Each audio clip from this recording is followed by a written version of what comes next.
Instagram teen accounts have automatic protections for what teens see and who can contact them, plus time management tools. And Instagram will continue adding built-in safety features to help create age-appropriate experiences. Learn more about teen accounts and Instagram's ongoing work to protect teens online at instagram.com/teenaccounts.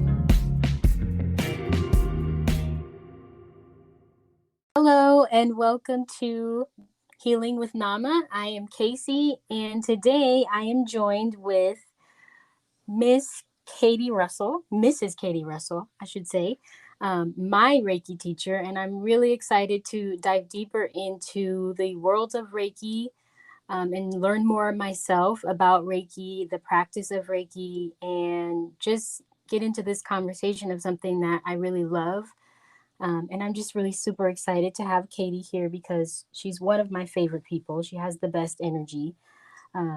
So I just wanted to introduce her. And Katy is an intuitive Reiki master and teacher at Sage Sanctuary in Wildemar, California.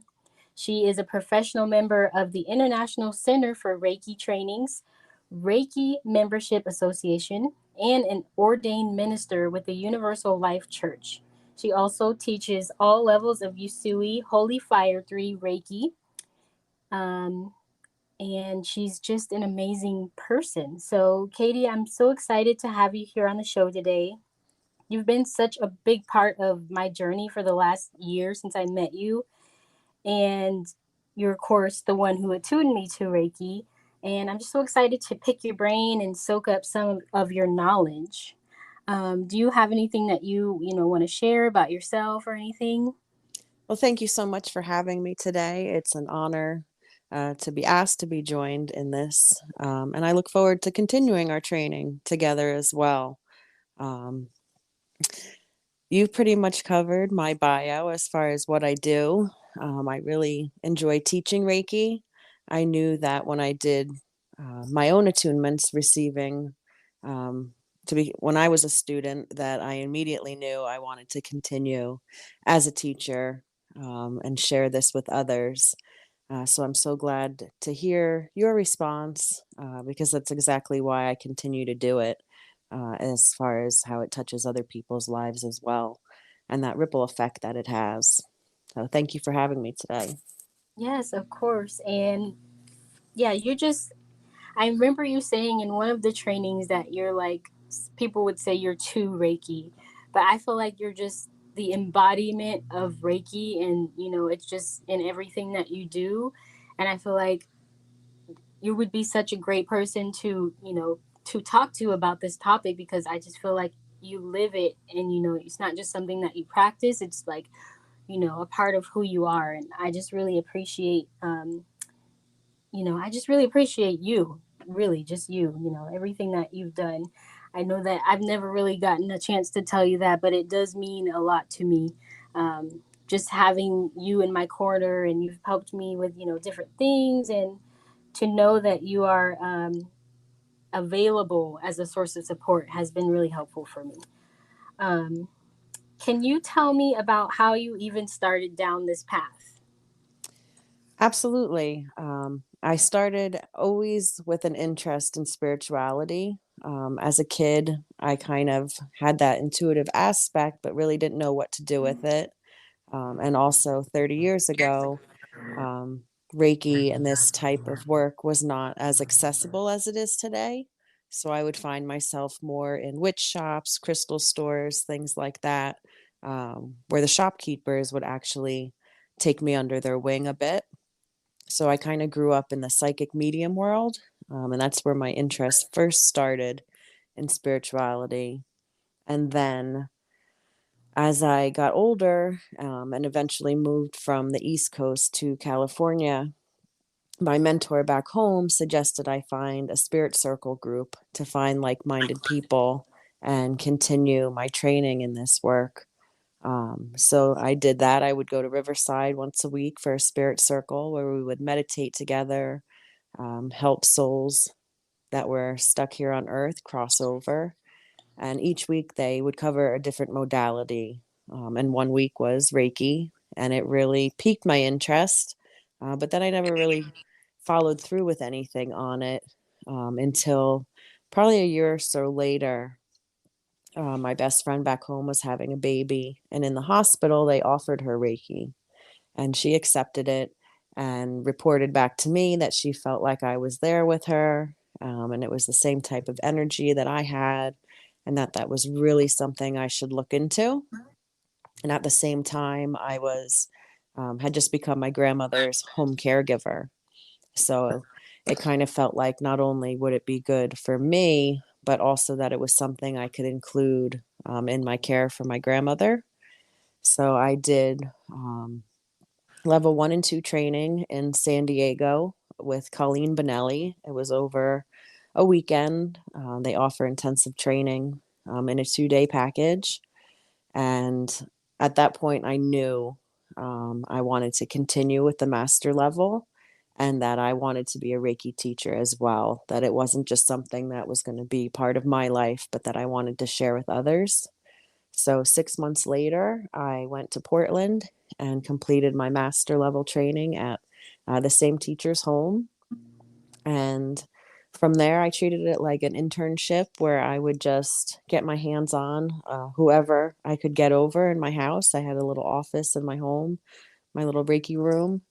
So neighbors, friends, anybody on. And I did that for about a year before I took on actual clients, paying clients. And from there, I started teaching out of my home and then also at the local community college as part of the adult education and workplace training program. It was non-credit, but it reached the whole county with their flyers. So got in a lot of different people from the Inland Empire. And when COVID hit, the school shut down, of course, and I was kind of um, lost as to how to continue. But at the same time, Sage Sanctuary opened, and it was the perfect opportunity for me to find my own home where I could be the resident Reiki master teacher. And I've been there over a year now. Yeah, and I love that story. I love how you kind of got into it. And for those who don't know, Sage Sanctuary is this amazing, just home to so many different spiritual teachers and practitioners. And the owner and founder, Corey, is also an amazing person. She's a shaman and a Reiki practitioner, and I don't know, what else, a sound bowl practitioner. She has so many different modalities under her belt, and she's created this space where all of these different types of practitioners can bring their skills to the community, and people can, just kind of be a source of support for each other. And it's just a really great place to be. For me, it was always a feeling of peace when I would walk into there and smell the sage and just be around like-minded people. It always made me feel so much better. So I really love what Corey is doing there. And I'm happy that you found it as well, because I think that the two of you work really well together, and it just really gels. Yeah, I agree. It's magnificent what she's created, and in such a short time as well. Um, from coming from out of her home, doing full moon circles at her home, and then not having enough room there to expanding at Sage. It's a whole holistic wellness center. So they offer yoga classes, Reiki, shamanic work, hypnotherapy, lots of different meditative practices, sound bowl treatments. I mean, the list is really endless. Drum circles, and it's always changing. And then we have guest practitioners come in.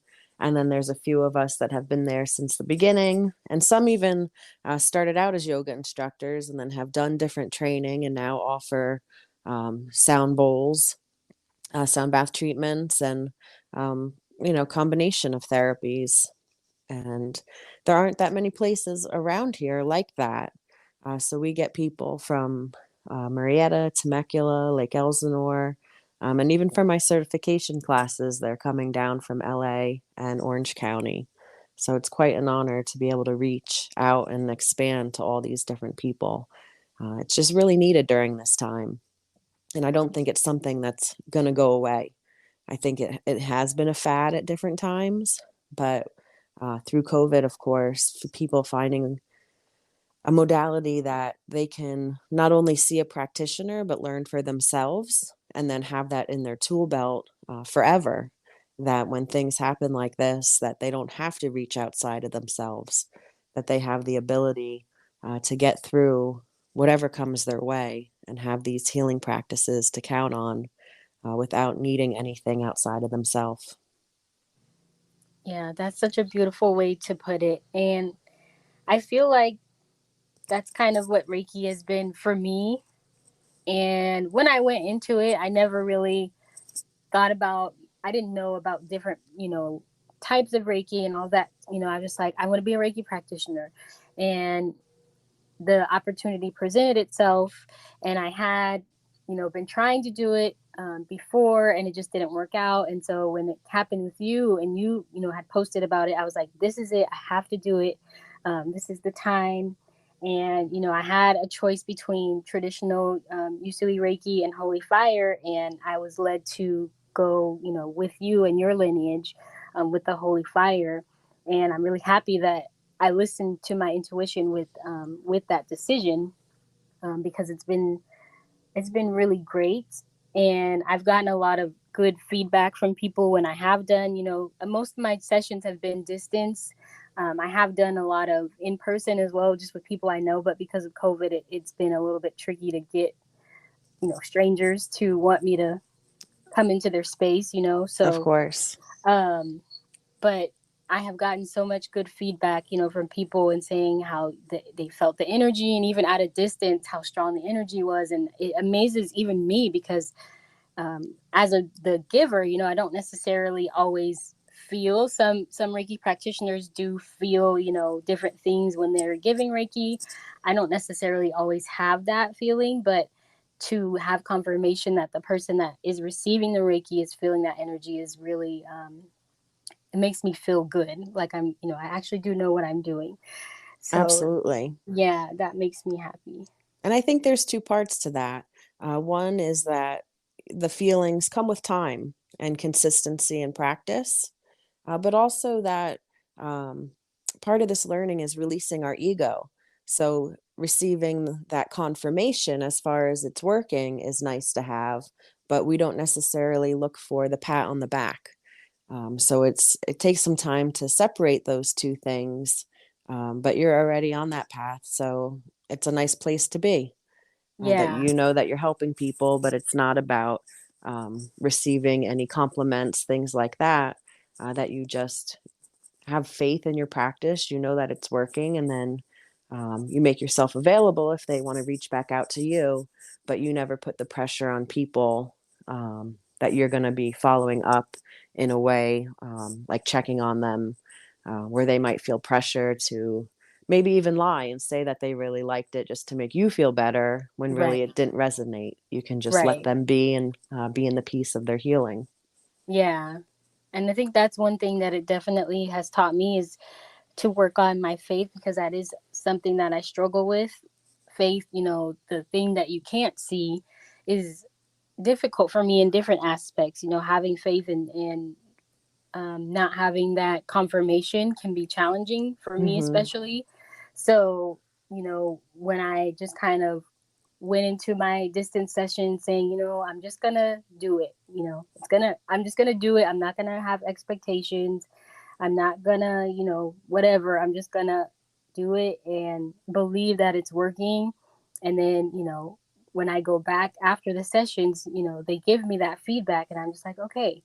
So and I've had like different times, and I've told you about pretty much all the times where I've had times where I have really connected, and I'm like, oh my gosh, I had this, moment where I connected with my intuition, or I felt this or that. And it kind of, um, I guess for me, it puts me in my spirit and my body, per Hmm. se, because I'm kind of a person who does a lot of, spends a lot of time in my head.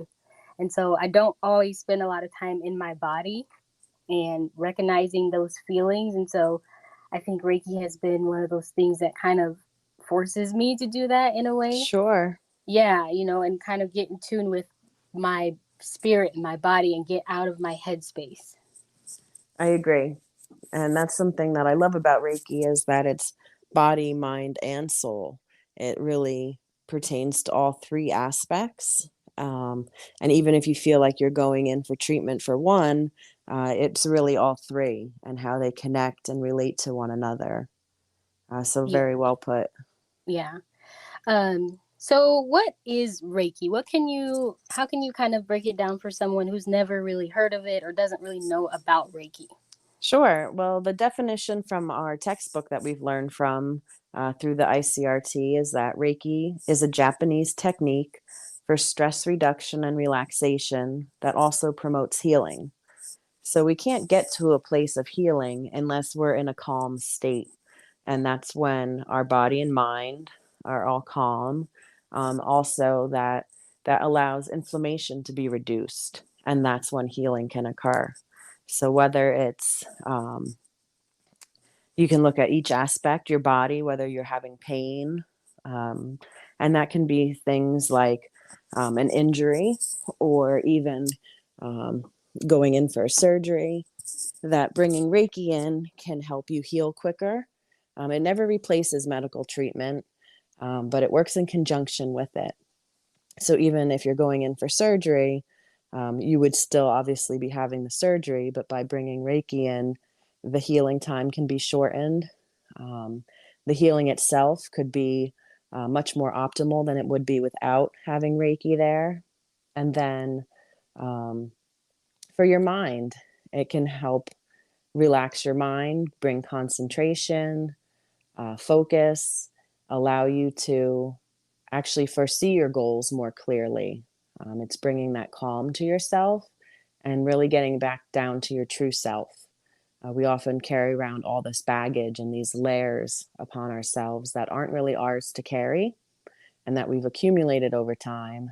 And Reiki allows us to peel all these layers back and get down to our true self and really why we're here. We all have a purpose. And that doesn't necessarily mean I'm here to be a doctor or something like that, but a purpose as far as being happy and living our best life while we are here.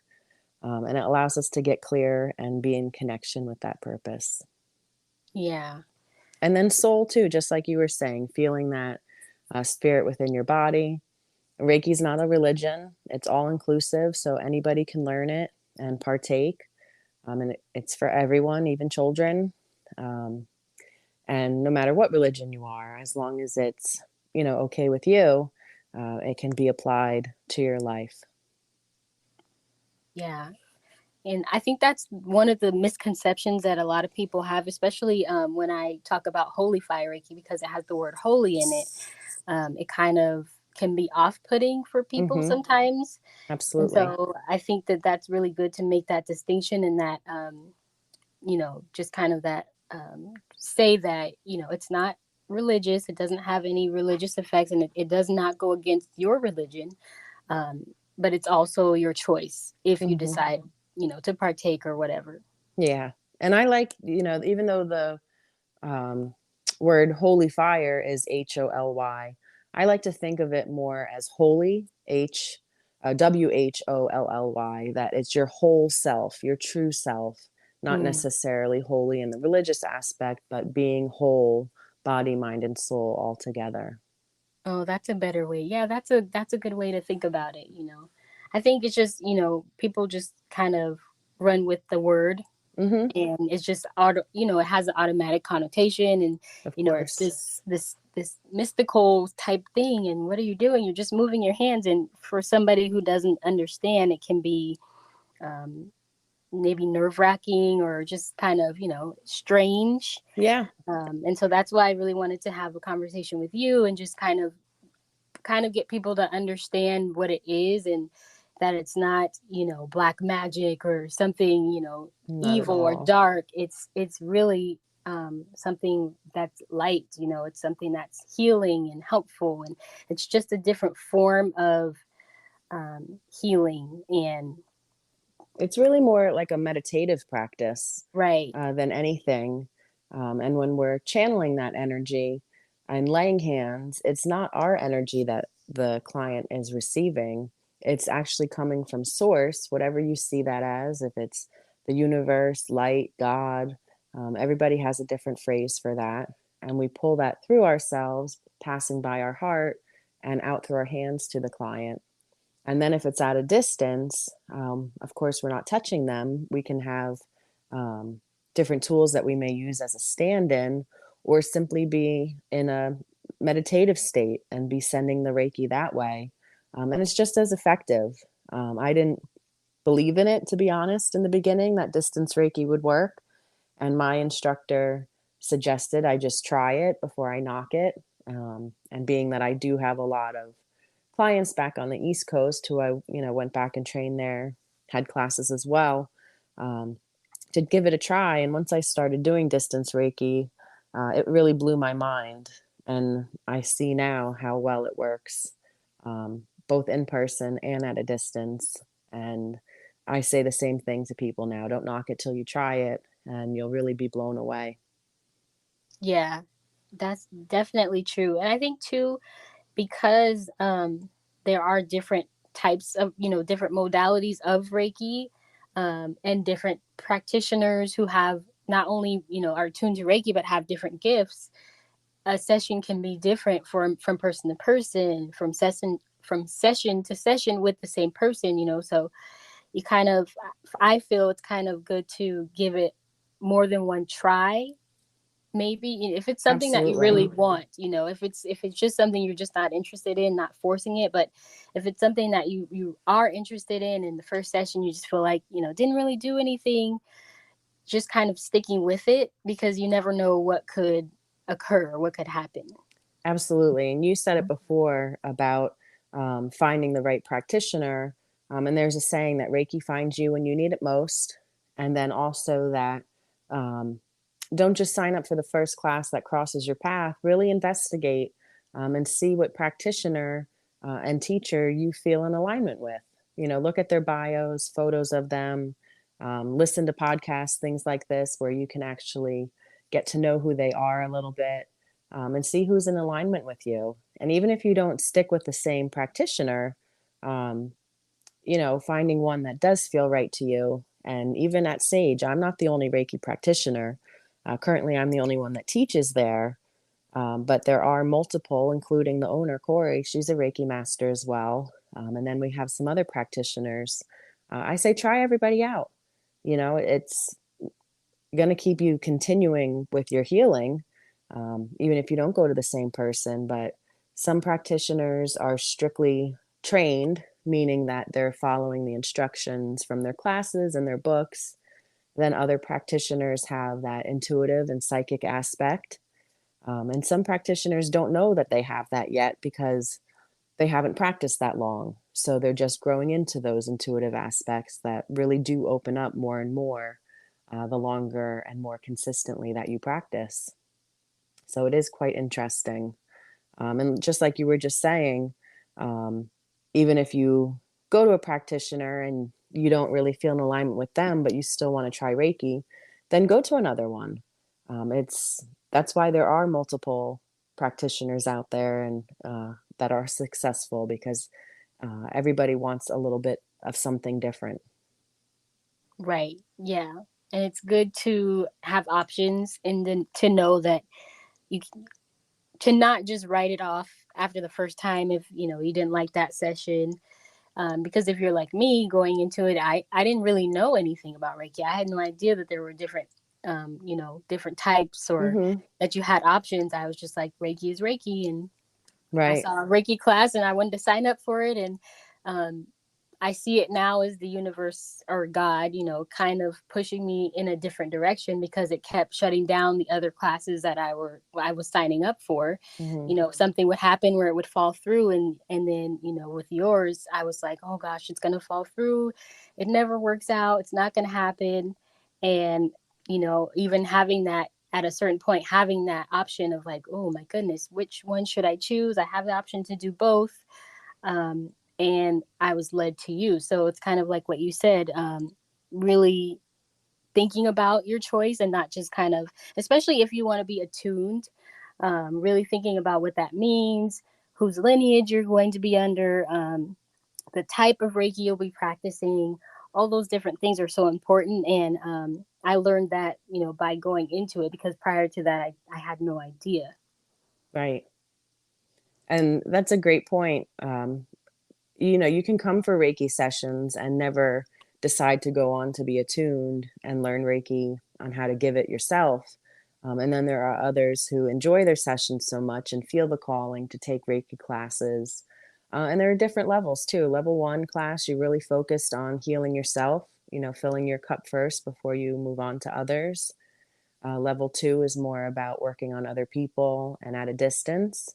And then level 3, which is the master level, then you can deepen your practice, but then that also gives you the ability to attune others and teach Reiki, which not everybody who moves on decides to become a teacher. They may just want to have their training at the deepest level that they can go. It's different for everyone. And Reiki also, you can be practicing it, take the classes, and then completely stop practicing Reiki. And in a year or two later, decide that you want to get back to it. And all that you need to do is think about Reiki flowing, and it starts flowing again for you. You can never lose it. You can decide not to use it, but it'll always be within you once you're attuned, which is a really nice aspect to have, especially people that maybe they change careers or they have a family, something like that, where it gets put on the back burner for a while, and then they can always bring it forward again. Yeah, that's also a good thing to share too, so people know, if anyone listening is interested in becoming a practitioner, or just anything like that. If you hadn't even considered it, it's always good to know those little things, because prior to becoming attuned, I had never even had a Reiki session before. I just kind of heard about it, and I was like, I want to do that. Yeah. And I just kind of was, I think, if I'm not mistaken, I think I was attuned before I actually had my first Reiki session. It was the same um for me. I mean, we yeah. dabbled in it in the spirit circle, but I never had a full session until after I had been trained. Even in my first training, I didn't really know what Reiki was, where it came from, the different lineages, things like that. I just knew that I was called to be with that particular teacher after investigating multiple sites. But it Mm. wasn't until I was trained that I knew there was different modalities and lineages.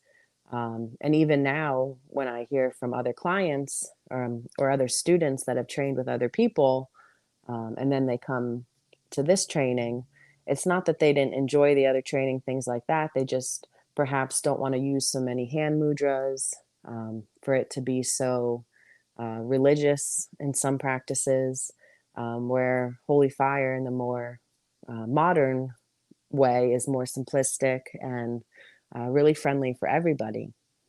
So it's really just what you feel best with, where other practitioners really enjoy doing the hand mudras. And when they're doing distance Reiki, there's much more of a procedure to the whole session. So, it's really talking to the teacher, finding out the differences, and feeling which ones are right for you. It's not that one is necessarily better than the other, it's just that they're different, just as we're all different, and we need to find which flavor is right for us. Right. That's very true. And what are the different styles of Reiki? For as far as the International Center of Reiki Training, which is what I'm a professional member of, they started out with the Yusui, the traditional Reiki, and then in 2015, 2016, Holy Fire Reiki came in. So now we teach that as a combination. It's Yusui, Holy Fire together. So you're getting the history of Yusui, um, the Japanese Reiki techniques, but then also the newer Holy Fire symbol, and um, a little bit of changes here and there. They also offer Karuna Reiki. Um, I haven't done that training. I haven't felt called to expand in that way. That's 8 more Reiki symbols. Um, and I believe that's more of Kundalini style, Oh, okay. with the serpent rising, that type of thing. Oh. but I really can't speak to it that deeply, being that I haven't trained in it. Mm-hmm. And then most currently, they offer more in-depth animal Reiki training. So if you were a veterinarian or working at an animal sanctuary, even if you just have an interest in animals, period, that you were going to be more specialized in that training, that they offer that. It's still the same type of Reiki, whether it's just Yusui or Yusui Holy Fire. But then they teach you more about approaching the animals, how to apply to animal chakras, things like that. Um, and then outside of the ICRT, I know that there's medical Reiki. Raven Keys is a Reiki master. She's actually, I believe, copyrighted that term, where you'll be more trained, just like with animals, on how to approach and whatnot. With medical Reiki, you would be trained more as to how to use Reiki within a hospital. So if you're going in with somebody having brain surgery, where do you stand? When is it appropriate to be giving Reiki? How to just conduct yourself in that environment, period. And perhaps even deeper as to specific ailments that you would be treating, on where you would actually be laying hands. Like, as far as we have the Hayashi Healing Guide within our manual from Dr. Hayashi, where he took all his notes as far as the body parts that you would lay hands for different ailments, that you would get more in depth in those regards, as far as surgeries, or um, would get real specific. Um, Right. then there's end of life Reiki, where you're helping people in hospice positions, things like that. Doula Reiki, of course, for birthing. And then there's all different styles of Reiki that um, Reiki masters who have dedicated their life to Reiki are being enlightened with new modalities. Um, Rainbow Reiki is one that I know the name, but I'm not familiar, again, because I haven't done that training, as far as what that means exactly. And then I know Psychic Reiki is pretty popular, where you're not only laying hands and doing traditional Reiki, but you're really working on opening up that intuitive aspect in your third eye, and perhaps doing somewhat of spirit communication. And then right with that, angel Reiki, communicating with angels, working in that way. Really, the list can go on because it's constantly changing and upgrading with all the new people coming in, learning Reiki. It is traditionally from Japan and is thousands of years old, even before Mikao Yusui, which is our lineage, before he became enlightened to this particular Reiki energy. Um, so it's been around a very long time. So you'll have people that'll just really want the traditional Reiki, but then there's others who know that, times are changing, people are changing, and so should the modality. So we can keep up with all those changes, and it can be really applied for everyone, everywhere. Um, and there's even, Christian Reiki, where they're more specified in religion. So yeah, the lists are really endless, and it's, Wow. you can do a lot of reading, finding one that's really specified for what you want, where, what we do, the Holy Fire, Yusui Holy Fire, kind of encompasses all of it, to a certain degree, but then you can get more specified. Wow, I had no idea that, there was that many different like specializations of it. That's really interesting. And I'm sure I'm not even touching half of them. Wow. I guess, yeah, it's like you said, it can be used for so many different things, and it does make sense to kind of make it fit to that specific thing. Like you said, brain surgery. I wish I had someone doing Reiki for me when I had my brain surgery, and just 100%. knowing what to do and where to stand. And I wonder, that probably would have made the recovery a lot, more smooth than what it was. Yes. So it's good to have people who specialize in, two things, So that's really good. And then you Uh, also have a lot of doctors, social workers, therapists that are adding Reiki to their practice. Because, like I said, Reiki does not replace medical treatment, does not replace traditional therapy. It's meant to work in conjunction with those different modalities.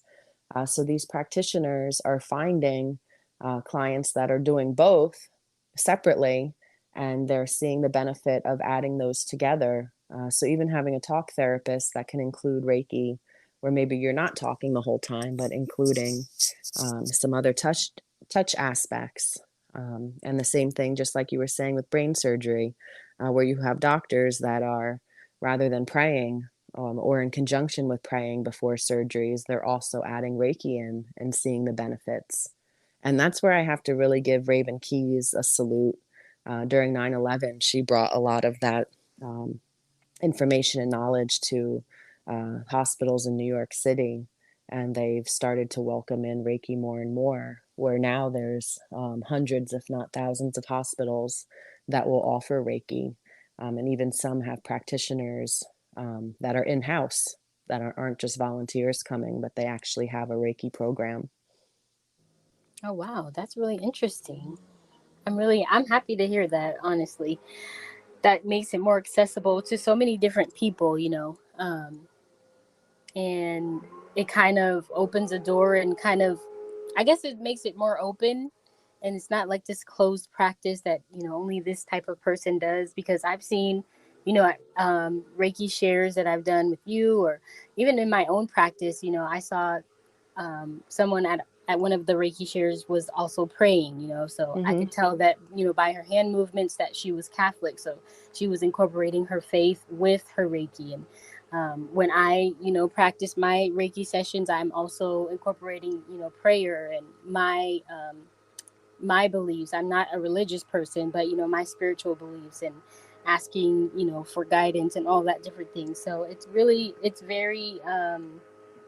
fluid in a way. There's different ways that, especially when you do holy fire, I feel like it's a little bit more flexible. And you kind of have more wiggle room to make it your own in a way. And I really, really like that. I agree. And I think it can, even if you so choose and you have a religious or spiritual practice, it can help you deepen that practice and really become more connected in those ways, because it is so pure and going back to your true self. And if that's what you feel is part of your true self, then of course it's going to pay attention to that. Very true. So what is a session like? For you anyway, what would a Reiki session be like? So for my sessions, first time we meet up and we have a brief discussion beforehand, just talking about what Reiki is, what it isn't. Just like I was saying, it doesn't replace medical treatment, etc. And then what to expect during the session, and making sure that I have permission from the client. Not everybody wants to have hands laid on them. They may prefer hovering. So we make sure that we discuss that. Reiki always respects free will. So it's important to address all of those issues and make sure that both the practitioner and client are comfortable. And then once we're done with our discussion and signing waivers, getting all that out of the way, we head into the treatment room, which looks like a massage room. If you've ever had a massage, there's going to be a massage table with blankets and pillows to make you comfortable. Typically, I have essential oils going in a diffuser, and I like using crystals as well. But again, not everybody wants crystals used, and I'm not always called to use them, but I like having them on hand if that is something we're called to do.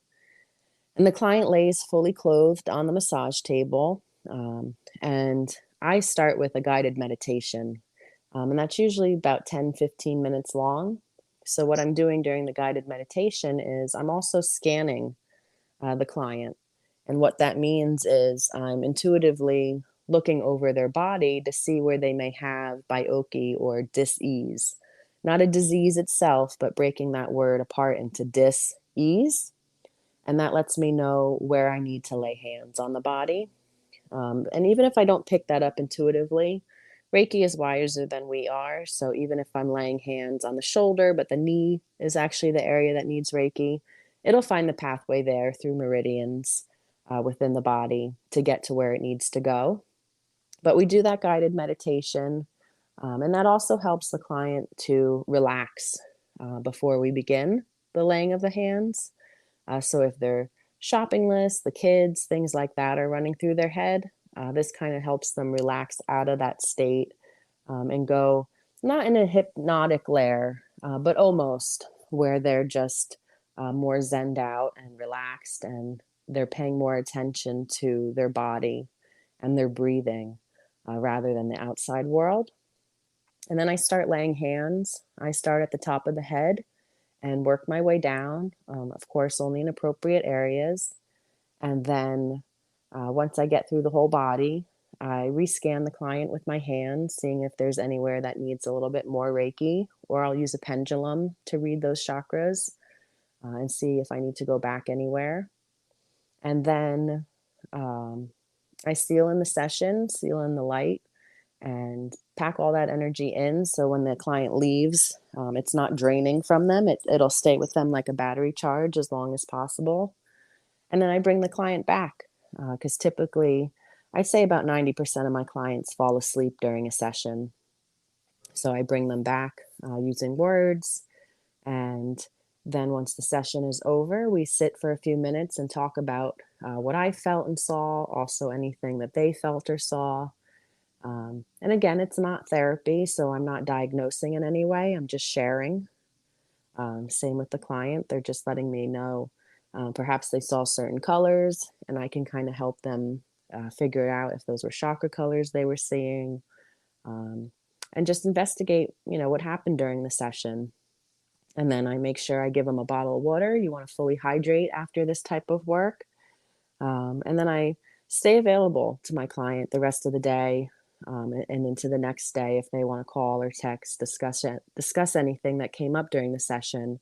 Because once the session is over and you're still there, you're kind of floating and really relaxed. So things may not come to mind right away as to what happened or what we've talked about. So I also document everything on a piece of paper that I share with my client. So as they go home, they can look back on that and reflect and ask any questions. And I'll make recommendations as far as when you should come back again. It's not a definite. I really tell my clients, you'll crave it. You'll know when it's time. Most people, it's about once a month, unless they have something major going on or a goal that they're working towards. Then it may be every 2 weeks or so. But it'll be different for everyone. And then, of course, at different times in their life, that'll be different as well. So just very individual work. No two sessions ever the same. Yeah, that's definitely true. I've experienced a couple sessions with you. And I guess I think one of the reasons why I love working with you and just seeing you in your element is because you do have that intuitive piece. And not everybody is able to get the messages that you get. So to me, it can be very meaningful. You've had moments where you've communicated to me messages from my grandmother, and who's passed on, who's a huge part of my life. And, just different things at times when I've needed it, and it makes things more real. Mm-hmm. And I think just having that gift of being able to communicate messages from different, ancestors who may have passed on, or seeing things that other people can't see, can be really helpful for especially someone like me, in the moments, when you told me about my grandmother and I really needed to hear that, that hit me really hard, to hear what you were telling me about her and all that kind of stuff. It was just like, wow, and I get goosebumps even just thinking about it now. It's just like, that is somebody that meant so much to me. So to be able to kind of feel like I'm talking to her in a way, Yeah. just, it's necessary. It was so needed at that time. So I think it's really great, the way that you conduct your session, just, being who you are, having that intuitive part of it, and just those messages that come through. And it's not like, you're looking for them. It just kind of, that's what that person needs. And it's just always so spot on. So I really appreciate that about your sessions. Well, thank you. And, that's what I was saying when I started out in spirituality. It was more in the psychic medium world. But I didn't really feel like a psychic or medium on its own. And I didn't really know what to do with that or how to channel it. And by becoming attuned to Reiki, I found a way where I'm offering healing and then understand that by receiving those messages and sharing them with others, that that's healing as well. And that's a healing that you can't get in any other form. And that I'm not controlling that. I don't always pull those messages through, but when your loved ones feel that it's right and needed, that they're able to deliver and that the client is open to it. Not everybody is. So Mhm. if you come in for a session and that aspect doesn't interest you, I just turn it off and we don't bring that aspect in. Just like crystals or oils, any other tool that can be added to a session. Because, of course, those aren't part of traditional Reiki, they're just complementary spirituality that can be added in. Right.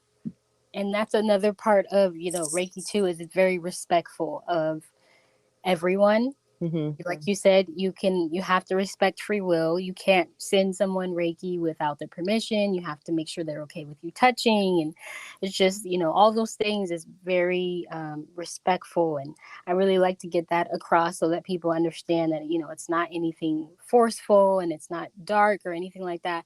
Everything that we do is um, for the benefit of the client.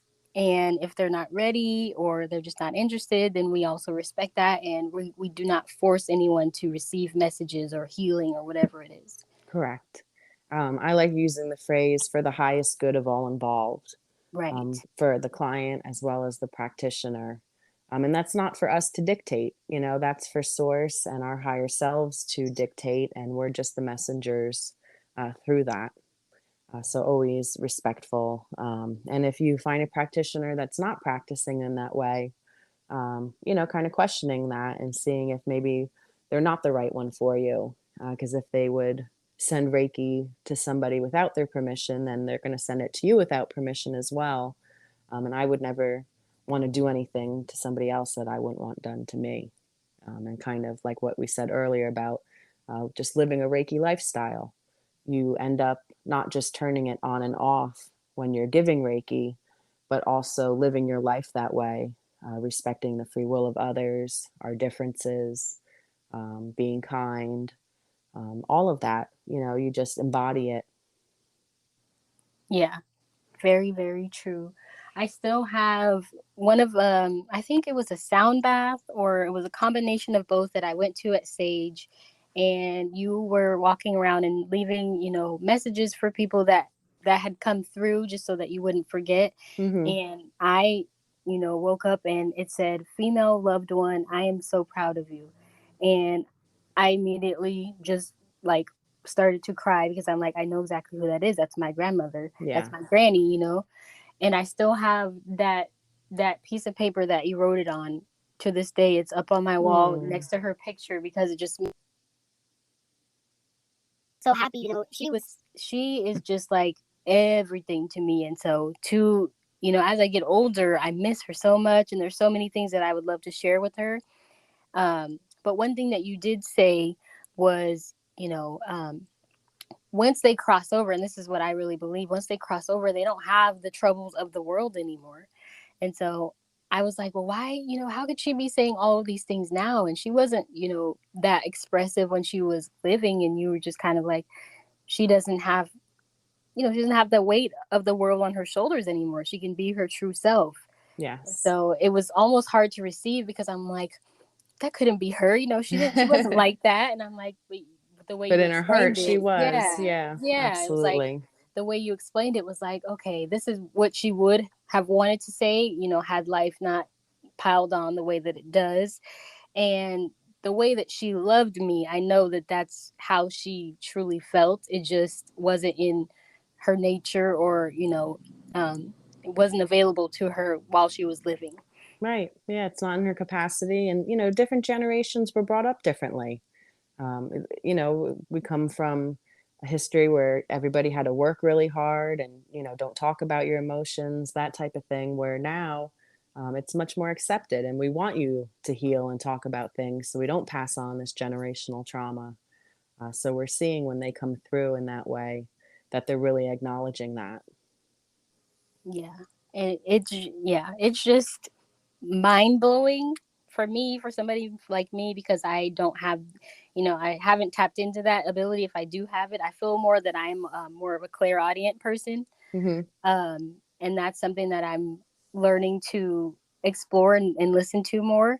But, to have somebody who is kind of fully already embodying that and in tune and in alignment makes a world of difference. And sometimes, like you said, it's not just the Reiki healing that you need. Sometimes it's that one message that may not mean anything to you as a practitioner, but giving that to that client can make a world of difference. Definitely. And when I started, I used to hold back because sometimes the messages were really random and they didn't make sense to me. But then once I understood, well, it's not about you. Take your ego out of it. It's about the client and what they need to hear. And that message definitely means something to them. So just deliver it without expectation or wanting to make sure you're right. And typically, it makes sense and it's meaningful to them and it's at the right time.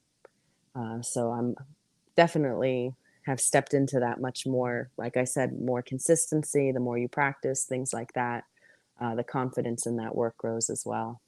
Right.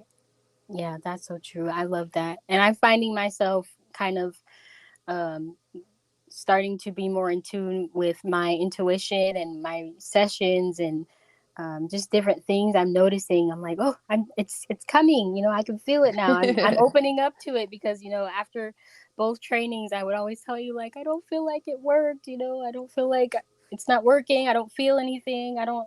Maybe I'm not doing it right. And I finally feel like because I am in other parts of my life releasing certain things and allowing myself to kind of come out of that box of worrying about everybody else's opinions and Mm-hmm. being more true to myself, it's actually connecting me a little bit more deeply with my Reiki attunement, and being able to now feel in my body when I'm doing a Reiki scan on somebody, I can feel that it's not my energy and trusting that, okay, this is the throat chakra, their throat chakra, but not mine. You know what I mean? So Absolutely. I'm finally feeling like the light bulb is going off and I want to do more. I want to like continue down this path, even though it's scary Mm-hmm. because it's unfamiliar.